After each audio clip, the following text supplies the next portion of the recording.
From the twisted realm of science and the darkest pits of reason comes chilling tales of godlessness.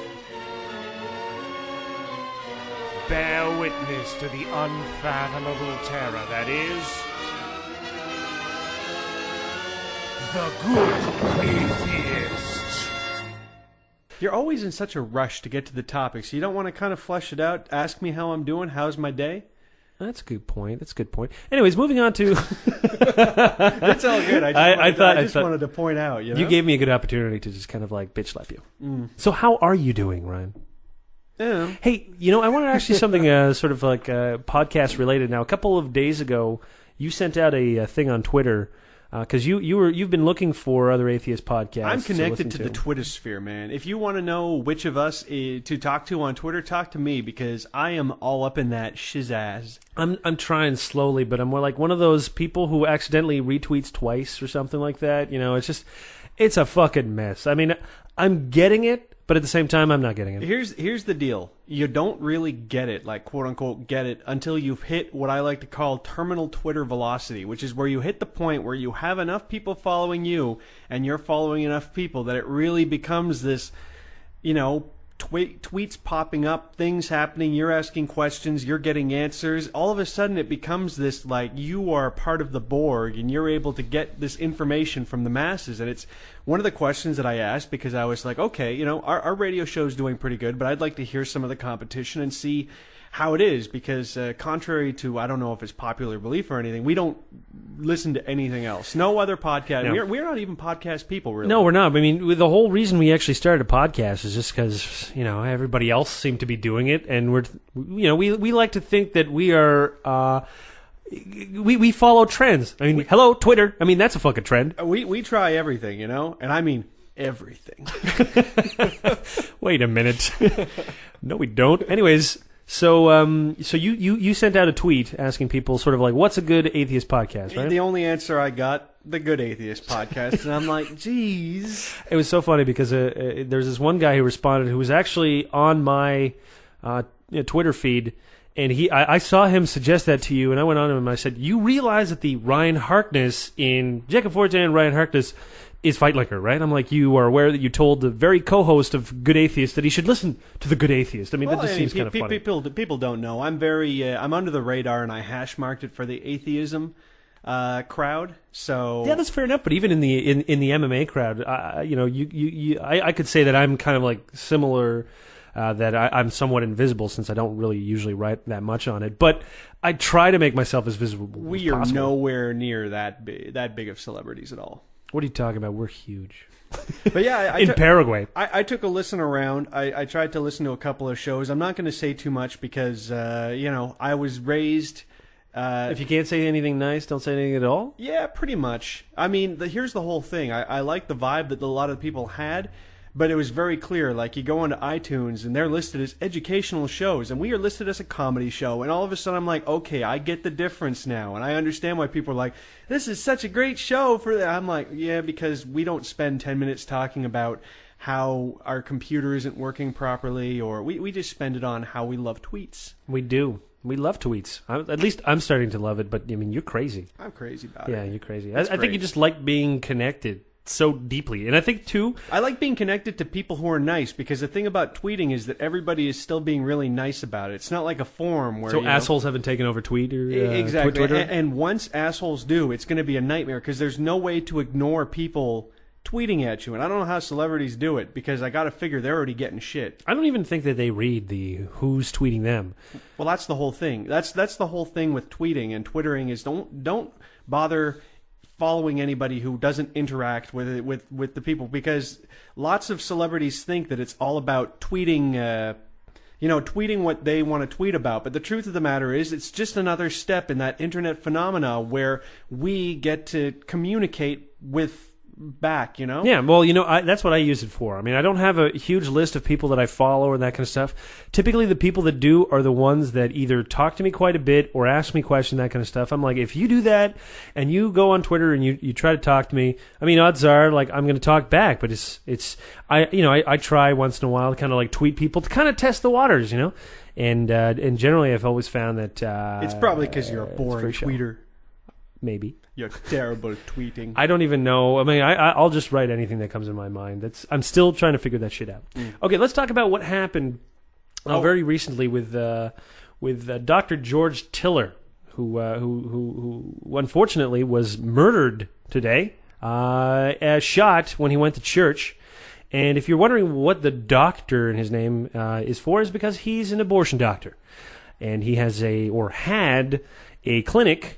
And where he performed late-term abortions. Like, I guess that's why he was such a target. And now let's just make it clear that that's not all he did. It wasn't what's his late-term abortion clinic. It was just this is one they of the they did that once in a while. It's one of the few places in America where you can actually get it done when you kind of need to. It's not like these women. I mean, think about it. This is in Kansas here. How many late-term pregnancies can be aborted in Kansas? I guarantee you there are not like 20,000 places to do this. You have to understand the reality of being a woman and having to deal with these issues in the United States, because I've read articles about women having to go across state lines just to get the morning after pill.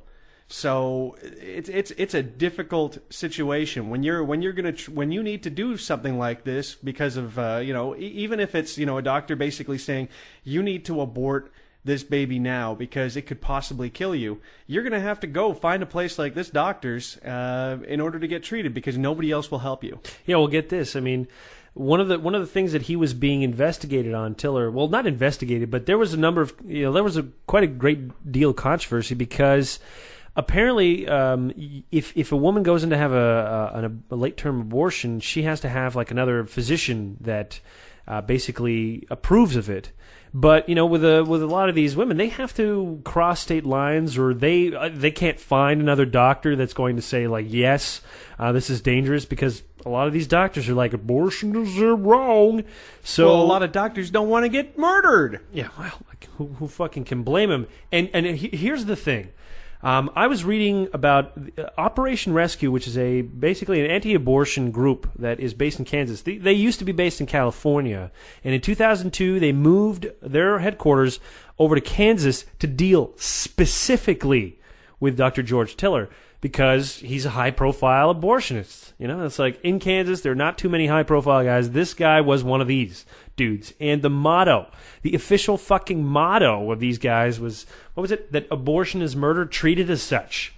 I'm like, okay, first of all, when you have a message that is that hardcore, treated as murder, what do you think people are going to respond? How do you think they're going to respond? Like, treated like murder. What would you do if your family was murdered? What would you do to the individual who murdered them? I wonder. It's like you know what it is for me? It is an invitation to violence. Like, even if they did not sanction it, it's a fucking invitation. It even goes beyond that, because it's basically saying, what would you do if someone was murdered and the government stood by and did nothing? This is government-sanctioned murder. Actually, I think that's called the capital punishment, but that's not the case. That's never here nor there. The truth of the matter is that this organization is pretty fucking radical, and now they've tried to distance themselves, saying like, oh, well, we were trying to bring him down using legal means, and this is a cowardly act. I'm like, legal means? What are you talking about? 1986, the clinic was bombed, and luckily nobody was hurt, but there was like thousands of dollars worth of damage. They tore a hole in the roof, and like water leaked in. It was a mess, and no one was ever fucking arrested for it. Like, I don't know if they weren't arrested because there wasn't sufficient evidence, or if the police force didn't say, fuck it, we don't care. I mean, like, who knows? This is Kansas. Kansas, 1986. 1986, yeah. Like, you can bet that this is probably only a few years after they were allowed to have that in the first place. And I doubt very much that many of the very conservative police enforcement or law officers really cared about justice that day. They were like, oh, no, an abortionist's clinic is damaged? Who cares? Who fucking cares? Well, now they have to care, because this is most foul. It is most foul. I mean, when you think about it, if you want to, for all that the word terrorism gets thrown around? It gets thrown around a lot. Let me tell you what. But does this apply? Oh, yeah. And you know, it's crazy, too, that this was done, in church. And what surprised me the most was that, at least in terms of eyewitness testimony and that kind of stuff, it was pretty non-existent. There were no witnesses generally. Keep in mind that we were reading articles that were put up about 6 hours ago.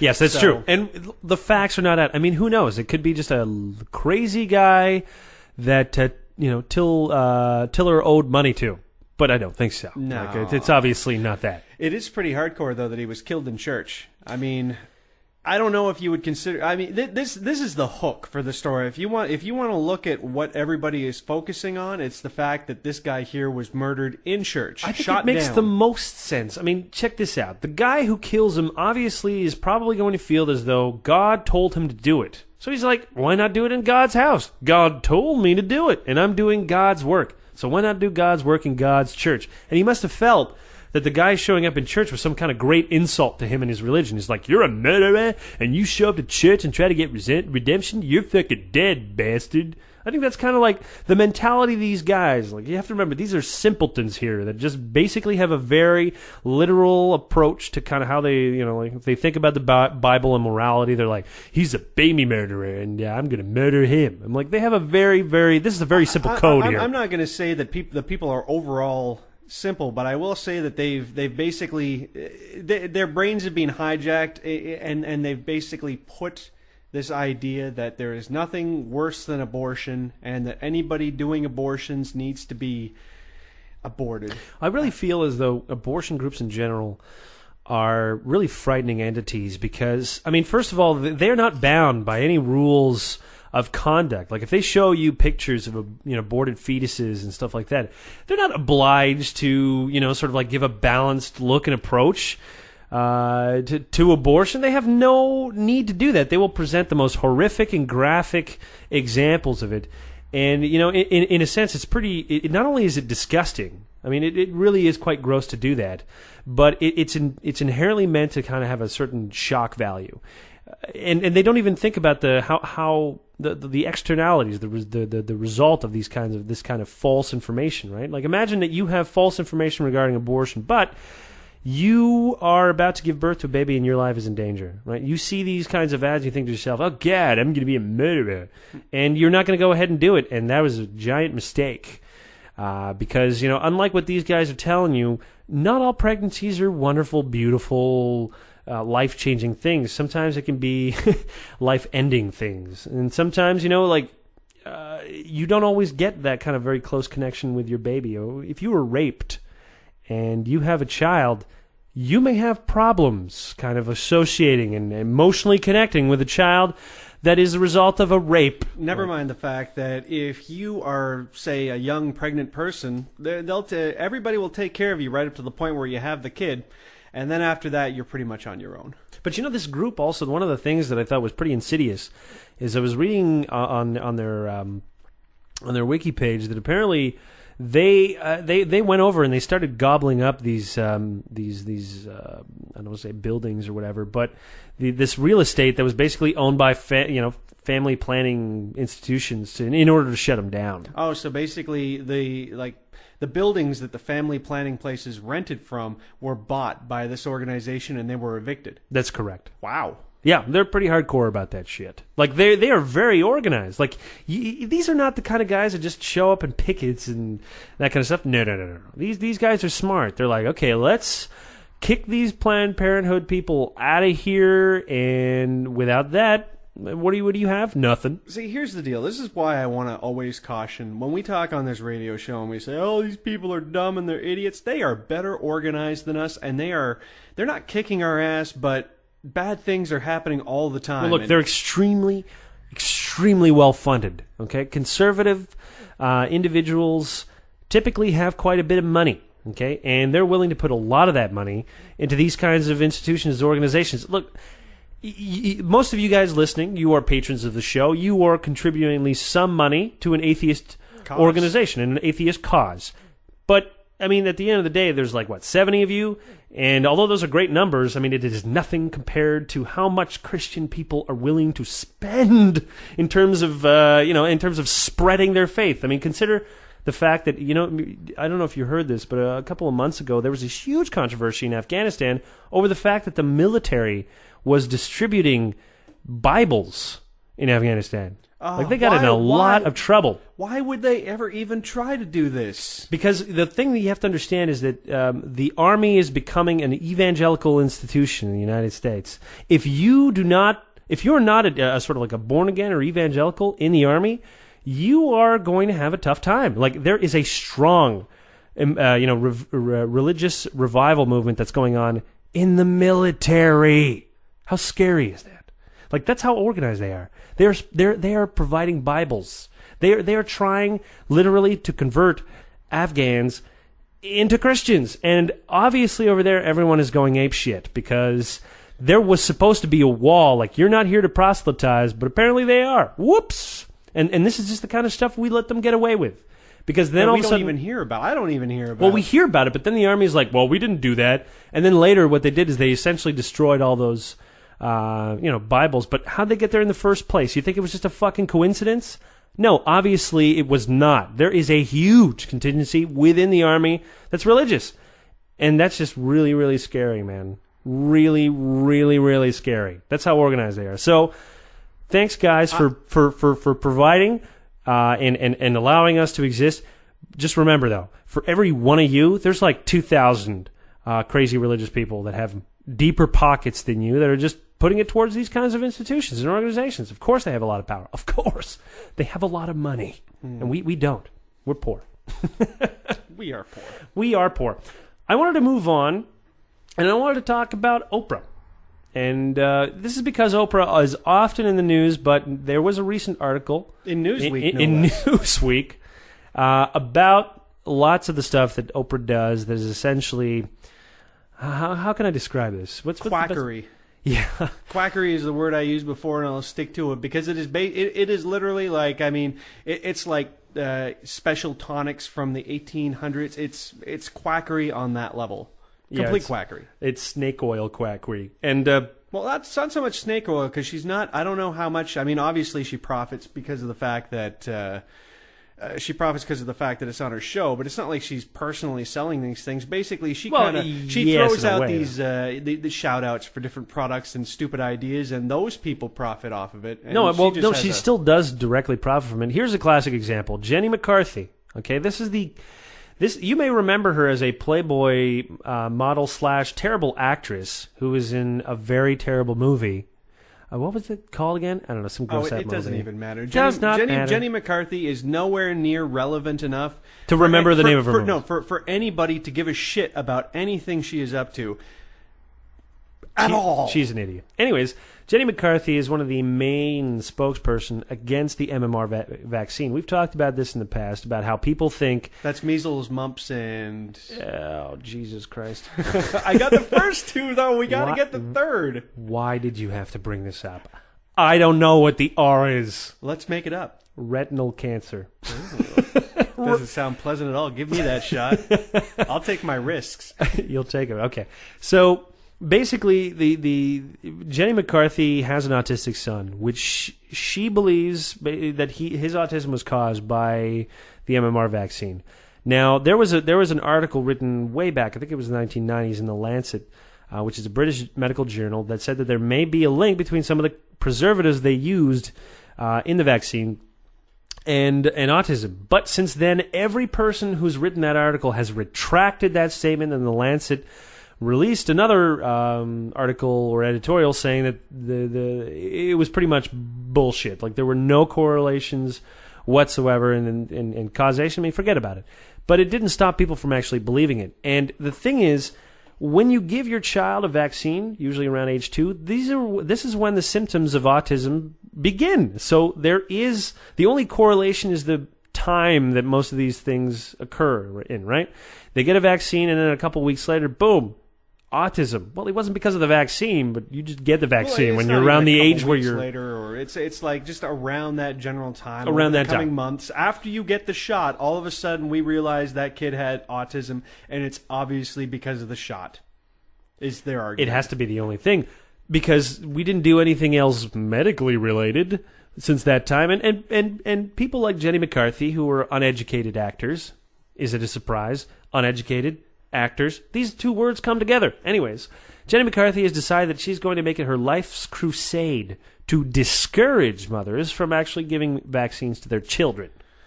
How many children do you think die from measles, mumps, and retinal cancer a year? Well, I don't know the actual numbers. But it was a hypothetical. I wasn't trying to stump you or anything. I'm just curious as to how many people she's killing. Well, this is the interesting thing, because in her case, she probably thinks, well, if I didn't get the shot, then my child will be fine. And for the most part, I mean, you take the shot as a preventative measure. I mean, most kids aren't really that much at risk of getting the measles and the mumps. But with that said, I mean, most people are at risk of choking on their food, but there's still like 2,000 fucking people every year that die from choking on their food. The risks may be low, but there's still risks, right? That's why we give kids vaccines, because the risks are high, and the results, like measles is very dangerous for children under the age of 5 and stuff like that. It's just, they are not ready to handle major diseases. That's why we give them vaccines.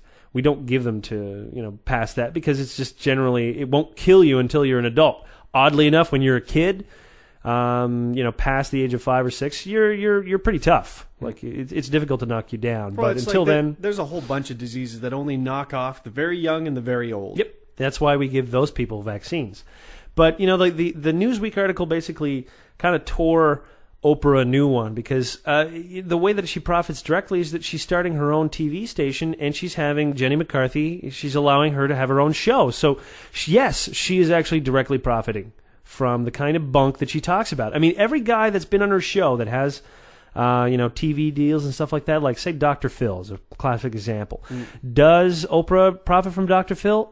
Yeah, because she's the executive producer of his fucking show. I mean, the way that Oprah works is that if she likes you and then you make money, you both make money.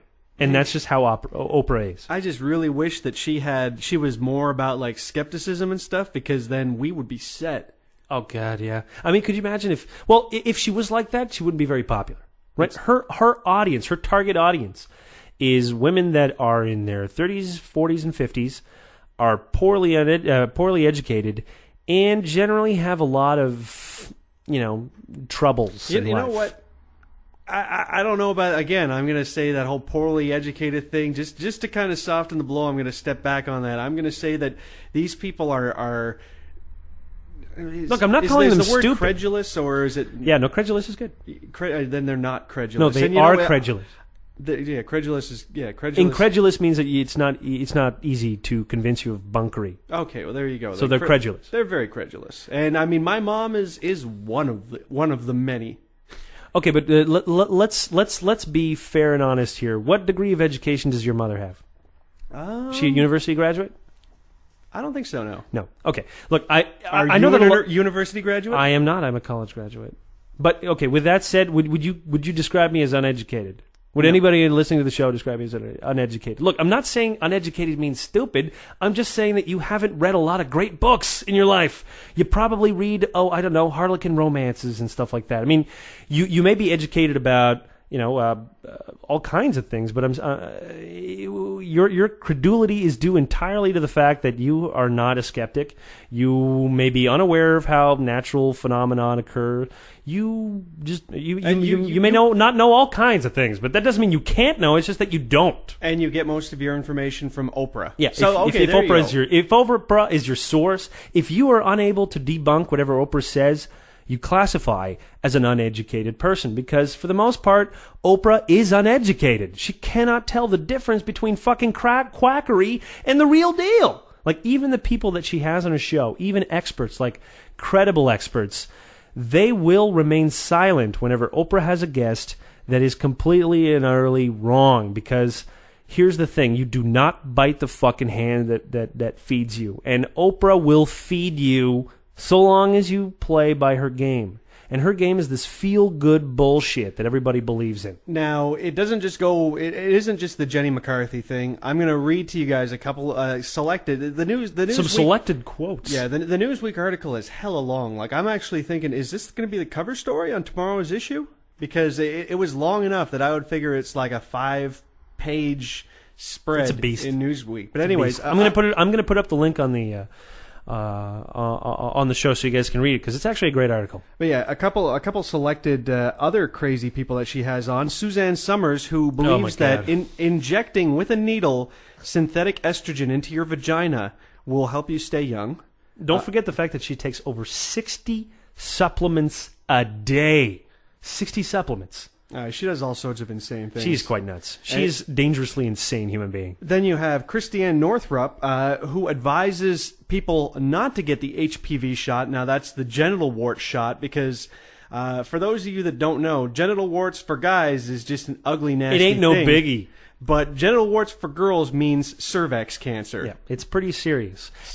So, I mean, like, a vaccine was developed. Now, let me be honest about this vaccine, okay? Although I do suggest that people get it, it does not mean that you're immune against all forms of HPV, because here's the thing, there are many different strains, and the vaccine does not sort of like cover all your bases. But with that said, I mean, why wouldn't you take it? It can literally mean the difference between life and death for a lot of women who develop not only cervical cancer, but as a consequence, you could become infertile too. And I mean, I know there's a lot of women out there that want to have kids someday. And if you have HPV, there's a serious chance that you may not be able to do so. I know plenty of women who have literally had their uteruses burned in order to remove these kinds of genital warts and stuff like that. And it has affected their fertility. So it's a pretty fucking serious thing. And on top of that, we've also got, she was advertising for a while something called thread hanging, some ridiculous thing where you basically go in and you get needles poked into you and they pull. I don't even know. It's you know what it is? Okay, remember what was that movie? Texas Chainsaw Massacre. You know, sure. where like your Leatherface. The redo or the original? I don't know. The real story. I don't know. Anyways, do you remember how the guy Leatherface? He had people's faces, like skin on his face or whatever. Yeah. Okay, and like it looked like it was sewn in the back. There were like little holes, whatever. Okay, well, think about those little holes where you put it on your head, and then all of a sudden you take thread, and you can just kind of pull the skin back, and that's kind of what that is. You're pulling the skin back. But here's what's really funny about that. Long-term consequences for people who do this sort of like facelift on the cheap is that not only does your face not have any symmetry anymore because of the way that you're pulling it, you can have all kinds of things like it tears your skin, so there's scarring. There is apparently almost even with no discernible effect of actually doing it. So for no effect, you have long-term consequence of having a crooked face and crazy scarring. So yeah, she will constantly be promoting those kinds of things. Yeah, and then I like the other one. She followed that up with radio waves, using radio waves to get rid of wrinkles. And then, of course, our favorite, The Secret. Oh, my God. I could do 20 shows on The Secret. 20 fucking shows. But before we go on to, like, just the general issue with Oprah, I wanted to kind of talk about, two of these things that I feel match up, which is the don't get the HPV shot and don't get the MMR shot. And to me, this indicates that this is, Oprah obviously is serving this up, but I think it represents, once again, a deep mistrust of medicine, medicine as a whole. But you got to understand, medicine falls under the realm of science. So we have a serious issue right now where, and I honestly think for justifiable reasons, because medicine is kind of being taken over by quacks to a certain degree as well, that we have a really big trust issue here with people as far as medicine goes. No one wants to trust anybody anymore. It's really difficult, and I'll tell you what, there are two sides of the issue. There are the quacks who'll tell you, for instance, okay, well, just positive feelings like in The Secret can cure cancer, which is just so irresponsible to say. I'm not even going to say anything other than the fact that if you say that, you are a murderer, okay? Just fucking straight out. If you tell a person not to shoot you. Yeah, we won't shoot you. But on the other side, too, I mean, I've been reading increasingly about how pharmaceutical companies often will use kind of not conditions, but they'll create diseases. Well, I don't want to say they'll create symptoms that are apparently lead to diseases. Like, you ever heard of restless leg syndrome? Yes. This is a bullshit fucking. This is not a disease. But they will sell you a drug in case, when you go to bed, your legs are a little restless. Oh, well, take this drug. It has the side effect of fucking, blood clots and all this other kind of stuff, but you won't have Jimmy leg anymore when you go to bed. Isn't that exciting? No more Jimmy leg? I've actually heard that they have antidepressants now for something called post-traumatic bitterness syndrome. What is that? Where basically you're so bitter that you need to go on medication. Oh, my God. Well, it's perfect for any teenager. Well, the classic idea is if you create a set of symptoms, you can create a disease. And essentially everybody will have like some kind of problem. But we all usually fit within a kind of a threshold of tolerance of saying like, okay, well, maybe some of us suffer occasionally from a bit of anxiety, but that's normal. People can be anxious. I mean, you can be anxious for all kinds of reasons. Maybe, I don't know, the economy is slowly collapsing. Maybe that's a reason for anxiety. But obviously there is a financial incentive for pharmaceutical companies to sell you drugs. With that said, it doesn't mean that every single fucking doctor is trying to peddle that drug. And it also doesn't mean that you have to take it. Like when your doctor says, well, I want to prescribe you this cholesterol medicine. Well, there are many ways of lowering your fucking cholesterol, and medicine is the last one on that list. If you have a fucking doctor and that's the first thing he tells you to do, take this pill for cholesterol, you should probably raise your eyebrow and say, Doc, is there anything else I can do to lower my cholesterol? If they don't answer, yes, you can exercise, you can watch your diet. There's a myriad ways. I can't think of any because I'm not a damn doctor. But obviously there will be some pill-popping doctors. Not going to fucking deny it. But it does not mean that in general the medical profession is only interested in selling you medicine. For the most part, I mean, look at us. Our cancer rates and cancer deaths are down.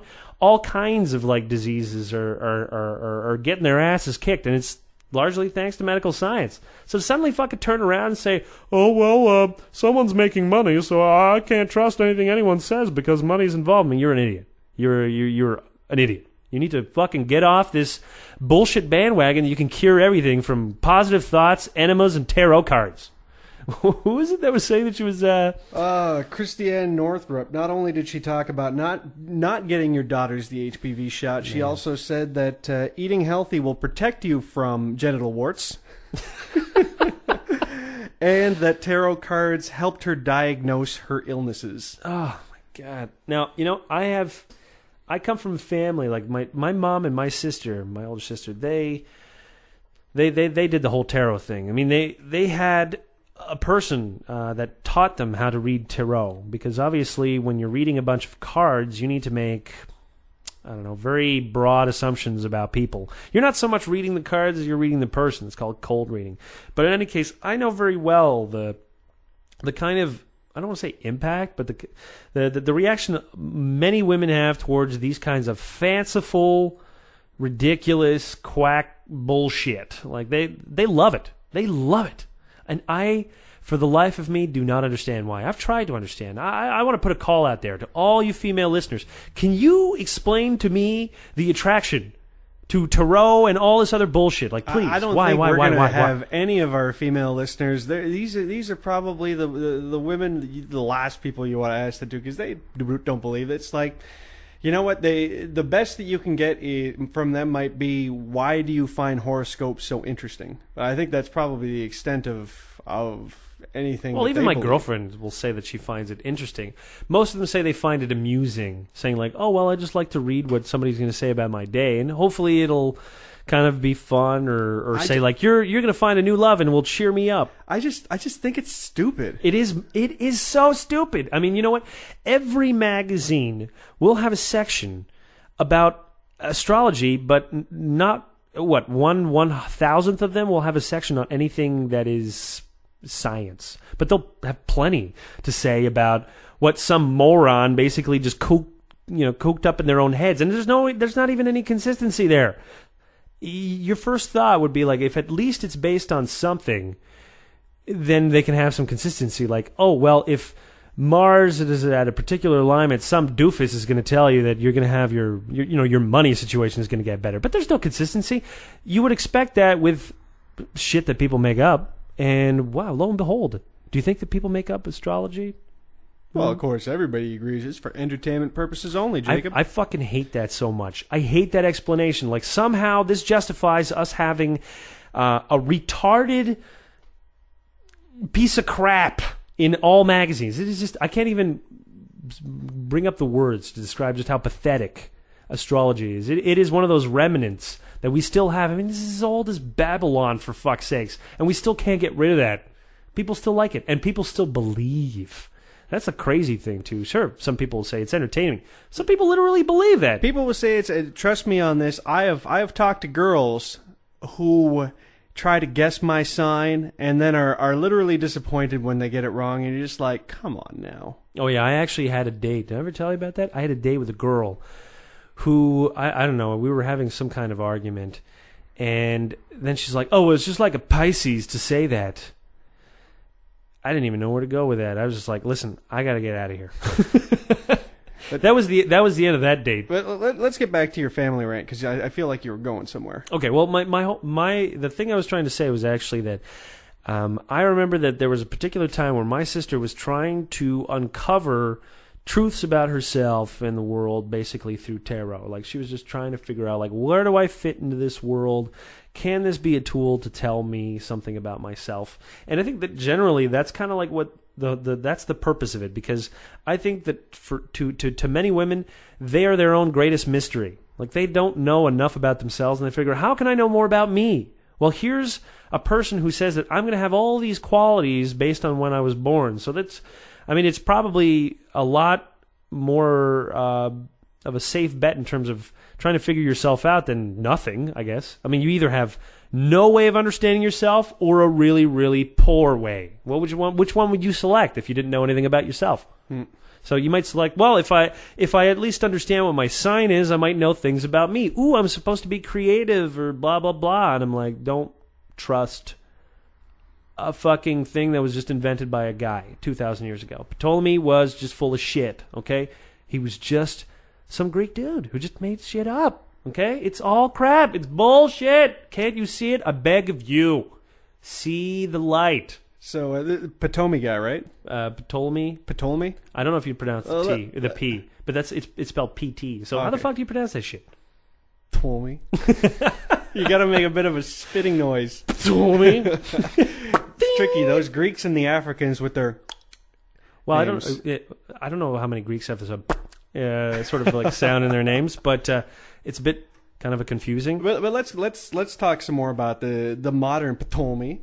Let's talk about Oprah Winfrey, and let's go back to her. Let's tie this whole thing up, because we've talked a little bit about, you know, all the things that she's put out there, and then we've talked about kind of the mistrust with medicine, that kind of the mistrust of science that basically allows her to get away with it. But now let's talk about her, because here's the thing about Oprah Winfrey is that I've got some respect for Oprah Winfrey as someone who's managed to build a pretty impressive empire and has done a number of very good things. It's like Oprah Winfrey is not an evil person. No, She's absolutely not. Like I said, she is just a very gullible human being. I mean, how many people have been on her show that say wrote a book like A Million Little Pieces, here's an example, that's entirely made up, and she later found out that it was entirely made up. Felt like the fool, but I'm like, Oprah, what do you expect? You don't do any research. None. Actually, you know what the funniest story in that whole article I found was, which just kind of shows how Oprah sees the world, is that after she had read The Secret, she had a guest on her show that, I don't know, was doing something cool with bubbles or whatever. And then all of a sudden she thought to herself, I'd really love to blow some bubbles. So she went back to her office and she found a gift basket with one of those bubble guns or whatever. So she asked her assistant, where did this came from? And her assistant said, well, you know, you got that, you know, I put this on your desk a couple weeks ago, and so on and so forth. But rather than see the fact that she had already had this, she told herself, well, I had wished this gift basket into existence. Like, this is the kind of mentality that Oprah has. Like, she just thinks that things happen because she wants them to happen. She doesn't realize that everything happens to Oprah. It's just that whenever she focuses on one particular thing, yeah, it's there because people have sent you, I don't know, millions of gift baskets. Who knows what other kind of things she receives. I mean, you're Oprah, for God's sakes. You're not a nobody. But, you know, like you said, Oprah, there are some things to respect. I mean, one of the things that she did is that she was basically, a victim of abuse when she was younger. She pulled herself out of it. She is basically a self-made individual, which you just have to applaud. And as an African-American woman who basically is pretty much the most successful African-American woman in history, then yeah, I have to say, kudos to you. You are worth $2.7 billion. You fucking locked it down, but baby. Even beyond that, the amount of good things that she does for, say, charities and for organizations. Yeah, and she tells people to eat right and exercise and that kind of stuff. Good. It's just very unfortunate that she's got this side thing that, and to me, if she was promoting things like, I don't get too much on her for that James Frey book thing, because it's like, okay, this guy lied, and you can get you can get caught by a liar. But these scientific issues where if you just take a little bit of a look at it, it's not like she doesn't have advisors, and it's not like she doesn't have researchers. It should be very, very clear to her that all these things that she's peddling are very discredited. Yeah, but extremely you know what? Discredited. I actually think that a woman like Oprah probably suffers from, too much cronyism. I mean, who's going to tell Oprah that she's wrong within her own circle? Do you think that Oprah really has a lot of people that are like, I don't think this is right? No, they're a bunch of sycophants. I mean, they're just everything that Oprah thinks. Everyone's probably like, that's a great idea, Oprah. Yeah, let's do that. And that's really the problem. When you isolate yourself, you don't listen to other people's advice, you can become stupid. I mean, you really, honestly, like. Here's what I wish she would do. If she wants to say, like, okay, if she wants to invite Jenny McCarthy on her show to talk about the MMR vaccine, there should be an equal amount of time for someone to debunk the shit out of that. And although she'll allow, say, a doctor or two on the show, they'll be part of the audience and don't get to speak, while Jenny gets all of the fucking, time in the microphone, and she's Jenny McCarthy. She's got like 18 brain cells that are working, okay? This is a woman who's made her living showing her tits. Like, this is not exactly the most brilliant woman known to man, okay? And yet, here she is speaking on medical issues. She is forcing women to to stop giving their kids vaccines. I'm like, are you insane? How many, say tomorrow, kid dies of measles or mumps, and the woman didn't take the vaccine. She was counseled by Jenny McCarthy. What happens? Let me ask you, what happens?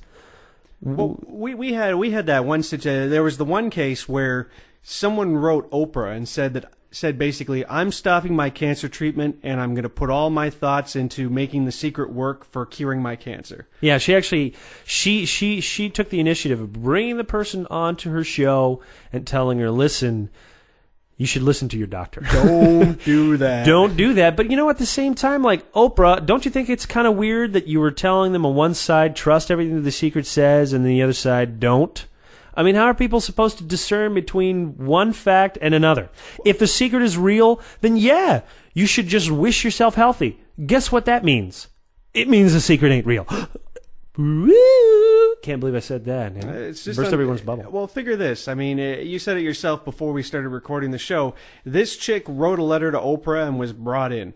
How many people decided to follow the tenets of the secret and just imagine the kind of craziness that probably ensued? Well, there's what one of the biggest killers for women is usually typically breast cancer. And you know why? It's not because there's no treatment for breast cancer. It's that because a lot of women who have it don't seek treatment. Because they don't want to be physically scarred. Because typically, they just remove that shit. They will take your breast that has the cancer. I mean, that's the safest bet. And a lot of women feel as though their breasts are part of their femininity.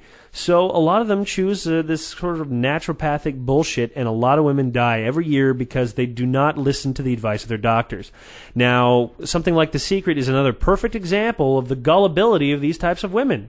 They want to keep their breasts, and here they're offered this, miracle cure. Just wish yourself healthy, and they'll show a couple of anecdotes of people who did that and they lived. No one tells them that those kinds of people are rare indeed, and yes, there is always the slight chance that your cancer could just disappear, but guess what?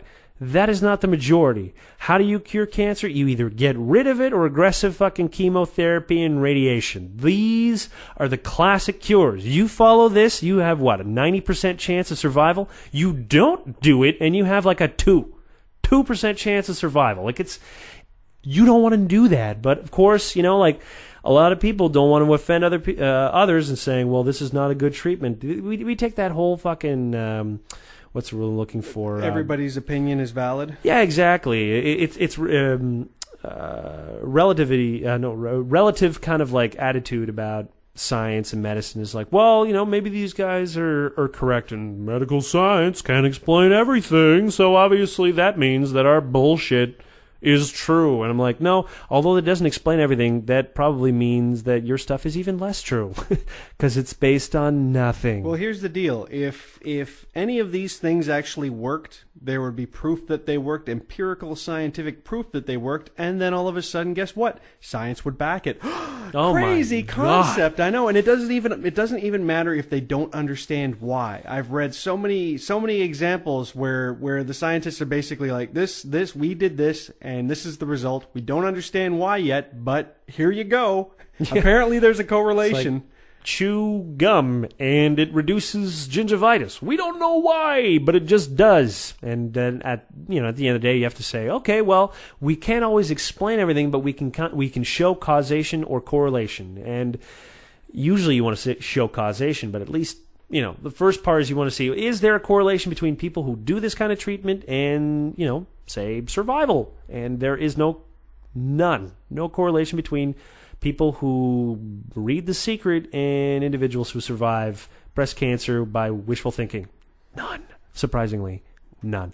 I guess at the end of the day, I don't know what we can say about Oprah. I mean, at the end of the day, she's becoming even more powerful every day.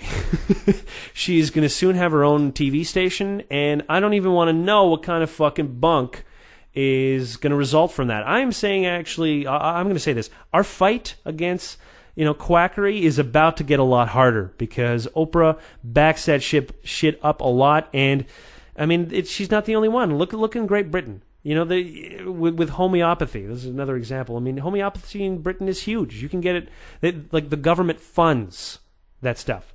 It is literally water. And people will fund it because, the what's his name? Prince, who's that ugly fucker with the bad teeth and the crazy ears? What, Charles? Prince Charles, yeah. He's a huge guy when it comes to homeopathy. So he's the one who kind of basically encourages governments to kind of spend money on that, and they do, because he's Prince Charles, and you're going to listen to him. He still has power. Persuasive power. I don't know what it is. And here you go. Your tax money in Great Britain is being spent on homeopathic cures, which do nothing other than just... Well, they don't do anything. Line the pockets of the people who are shilling them. Yep. They are scam artists, and they're making a lot of money. Because wouldn't you love to sell water for a lot of money, saying that it has medical properties? I know I would. I believe they used to do that. They were called snake oil salesmen. And they did very well in the Old West. Here's the deal. We're pretty much done on the Oprah topic, right? Yes. Because I'm kind of feeling like we bagged on women pretty hard in that segment. A little bit. So, pretty much half the people, Oprah, the most successful woman, along with all these other women that they had on the show, plus, the whole thing with horoscopes and everything else. Anyways, I wanted to kind of end the show off on a pro-woman topic, which is what was the last topic that we were going to be talking about? The last article that we're going to talk about has to do with an article in The Guardian that was basically it was asking why is it that it wasn't asking why, it was basically saying that the three monotheistic religions are very anti-women. And basically it was just saying that they subjugate them and it's generally a bad thing. So it's kind of interesting to read an article about that in The Guardian. I find that encouraging. My question is actually, I am curious, why is it that the three corollaries of religious belief are poverty, education, and sex? Like, why do women believe more than men? And I think that the answer to that has to do with the fact that monotheistic religions teach one thing above all else, and that is submission. And that is what a lot of very religious women are, submissive, man. And I think that it's been ingrained in our society that women have to listen to men because, they're physically weaker than us. And apparently that means something. That means, at least in the monotheistic religions, that women are the inferior of men. If they have births, pains, that means that they're being punished by gods. If they bleed from their vagina, it means that somehow they are cursed. These are the kinds of attitudes that you would expect from patriarchal societies who just generally don't trust women or who find them to be somewhat of a nuisance. And I think it's kind of sad that that's carried on to our modern times, Don't you feel as though to some degree that women are still kind of regarded as second-class citizens? Well, I mean, it doesn't surprise me at all because all these religions are thousands of years old. And 30 years ago we had those. You ever see those old commercials where the woman is just this it's done. It's funny because nowadays in society it's taken a complete 360. Where back in the day you had the bumbling idiot wife like Lucy. From I Love Lucy, yeah. And then the solid rock of a husband. And nowadays, in all of our sitcoms, we have the bumbling idiot husband, and then the hot smart wife. Now, which I find sort of like offensive for different reasons, but whatever. I like looking at them. I'm going to let it slide because, as far as I'm concerned, women have gotten and are still getting a pretty bum rap. But it doesn't surprise me that these religions that come from hundreds of years ago, thousands of years ago, are of course they're horrifically sexist. Is this supposed to be a surprise? When you're getting all of your moralistic direction from one of these religions, of course you're going to think that they're lesser people. Yep. I mean, you know what it is too. I was reading I got a letter from one of our fans who was basically criticizing me for an article that I had written saying that Islam mistreats women because the person was saying, well, listen, in the ancient Muslim world, women were actually treated with a lot more respect. There were property laws that were instituted in sort of like the early 7th and 8th century, which is basically around the time that Islam sort of like became bigger and so on and so forth. And for the most part, I'm not actually going to disagree that at the time that was really a big reform movement within sort of like the religion itself. I mean, I don't think it's a coincidence that Muhammad basically had an older wife that kind of pretty much paid for everything. So there's obviously going to be some bleed over. Muhammad had a sugar mommy? He did. Oh, nice. I know. Yeah, he had a sugar mommy. Sugar mama. Anyways, obviously some of the, some perhaps for her attitudes or whatever would kind of trickle down. And you have to remember at the time, like I always said, back then during the 7th and 8th century, the Middle East was the intellectual capital of the world. It was the civilized center of the world. People have this weird idea that civilization has just been on an upward trend from the beginning of time. And the truth of the matter is that we have burned everything down several times. Oh, yeah. And it's like we've hit the reboot button more times than I care to remember. Yep, Rome was pretty awesome, and it completely fell apart. The entire thing, the Ottomans set up, it was a beautiful thing, and then they backed the wrong. Oh wait, I'm not tired. The Ottomans is completely wrong. Completely ignore that. I don't even know where you're going. But back in the Middle East, back in the day, the Middle East was the place to be. Cradle of civilization. Everything that we got as far as Europe got, they got it from the Middle East. Yep, they actually came back from the Crusades with technology, writings from ancient Rome and Greece, because pretty much the Arabs were the only ones who had actually not destroyed them. So it's not always a move upwards. It's up and down. But even then, like you could say, well, compared to how women were being treated in Europe at that exact same time, where, say, women in the Arab world were getting property rights, where in Europe they're getting burned for being suspected witches. I mean, I think somewhere along the lines in the 1,000 years that the Crusades basically lasted, because it's not the Crusades, excuse me, the Inquisition lasted. Because sometimes you have highs and lows, but it never really ended. I think there were about the estimate somewhere between 500,000 and 1 million women were killed as suspected witches. And that is insane. That is an insane number. And these are the kinds of things that we all have to be wary about. Like maybe women have been making some headway, but does anyone actually think that there is no way that we could go back to an extremely sexist society? I have a feeling we're almost we're taking steps heck? Don't you? I mean, I'll watch, music videos and those kinds of things, and I just don't get a sense that there was ever a feminist movement in this country, ever. Like, we all refer to them as bitches and crazy hoes, don't we? Like, what's up with that?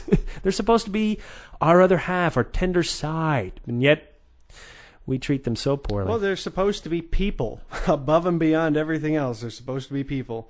And unfortunately, people just want them to be baby makers, and for them to just be possessions, and for them to be sexy things that have no sex with anybody else but them. And that's just. I think it's even sadder that many women actually feel that way as well.